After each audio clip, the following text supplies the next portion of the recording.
পৃথিবীর মানুষ সকলেই যদি আল্লাহ তাআলার ইবাদত বন্দেগী করে, আল্লাহ কি এতটুকু ক্ষমতা বৃদ্ধি পাবে? তার যে ক্ষমতা তাই না।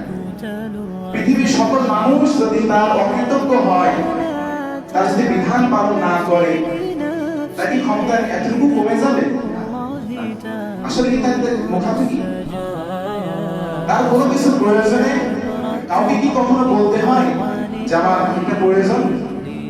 আল্লাহ অবতার। সারা বিশ্বের মানুষ যদি তার দাসত্ব করে, তাতে তার ক্ষমতার বৃদ্ধি পাবে না। সারা পৃথিবীর মানুষ যদি তার কৃতজ্ঞতা প্রকাশ না করে, তাতেও তার কোনো আসে যায় না, তাতেও তার কোনো ক্ষতি হবে না। তাই এখান থেকে বোঝা যায়, যদি ভালো কোনো কিছু করা হয়, তাহলে সেটা নিজের জন্যই হয়। নিজের জন্য আবার কি? যদি ভালো কর্ম করি, আল্লাহ তাআলা আমাকে সেই প্রতিদান দিবেন। শান্ত হাজির, আর যে ব্যক্তি কুফরি করবে,